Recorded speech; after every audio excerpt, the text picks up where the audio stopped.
Hello students, welcome to my YouTube channel. দেখো, আমরা আজকে করব দিন ফুরোলে। লিখেছেন শঙ্খ ঘোষ। কবিতাটি পড়ে শোনাচ্ছি তোমাদের। সূর্যি নাকি সত্যি নিজের ইচ্ছেই ডুব দিয়েছে, সন্ধে হলো, দুধ চাই। আকাশ জুড়ে এক্ষুনি এক ঈশ্বর চমকে দেবেন লক্ষ রঙের দৃশ্যে। লক্ষ পাতা হতেও পারে ১০০, কেই বা খুলে দেখেছে রঙের বাক্স। আমরা কি আর দেখতে পাবো ভাবছো? বাপ মায়েরা যাবেই তবে মুচ্ছ। পাখির সারি যেমন ধানের গুচ্ছে আন্ধার ফেলে ঘরের দিকে উড়ছে, তেমনি এবার ফিরতে হবে সত্যি নিজের নিজের মন খারাপের গর্তে।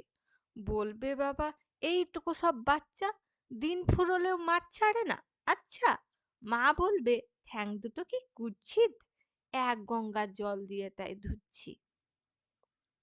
ঠিক আছে? তো এই ছিল আমাদের কবিতা।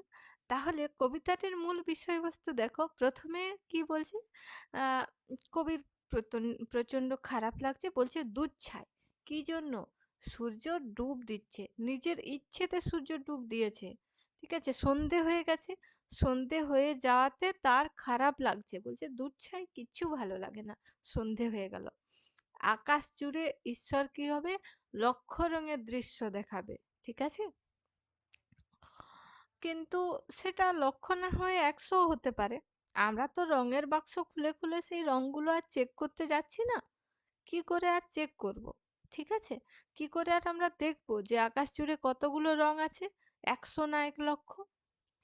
যদি আমরা দেখতে যাই, তাহলে আমাদের বাবা-মারা কি হবে? মুচ্ছ যাবে। মানে অজ্ঞান হয়ে যাবে। কেন অজ্ঞান হবে? কারণ তারা সন্ধ্যের পরেও বাড়ির বাইরে রয়েছে যে। তাদেরকে বাড়িতে এসে পড়তে বসতে হবে না? তাদেরকে কেমন ঘরে ফিরতে হয় দেখো। পাখিরা যেমন ধানের গুচ্ছ থেকে, মানে ধানের ক্ষেত থেকে আঁধার হলেই মানে ঘরে চলে আসে, নিজের নিজের আম বাসায় চলে আসে, তেমনি সব বাচ্চাদেরকে নিজেদের মন খারাপের গর্তে, মানে বাড়িটা কি তাদের মন খারাপের জায়গা। সব বন্ধুদেরকে ছেড়ে চলে আসতে হবে। সন্ধ্যের সময় কেমন লাগে? খেলা শেষ হয়ে গেলে বাড়ি আসতে ভালো তো লাগে না। এখন আবার গিয়ে পড়তে বসো, এরকম লাগে না? সেইজন্য বাড়িটাকে এখানে মন খারাপের গর্ত বলা হয়েছে।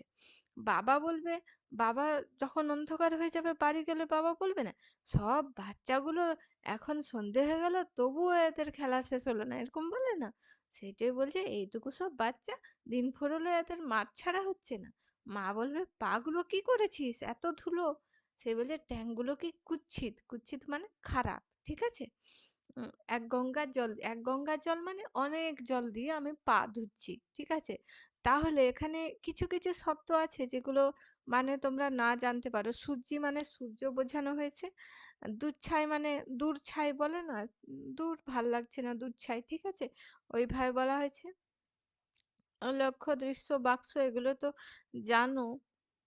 মুচ্ছ মানে অজ্ঞান। আর এখানে কি হচ্ছে? মন খারাপের গর্ত মানে বললাম নিজের বাড়িটাকে বোঝানো হয়েছে। আম কুৎসিত মানে কদাকার, খারাপ।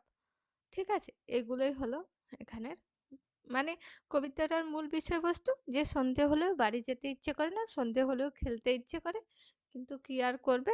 আমাদের কপাল খারাপ। সন্ধে হলেও বাড়ি যেতে হয়। আর না গেলে বাবা-মা বকা দেয়। ঠিক আছে? আম আশা করি ভালো লেগেছে তোমাদের কবিতাটি। এর পরের দিনে আমরা এর হাতে কলমে করব। আম আজকের ভিডিওতে এই পর্যন্তই। ভিডিওটি শেষ পর্যন্ত দেখার জন্য অনেক ধন্যবাদ।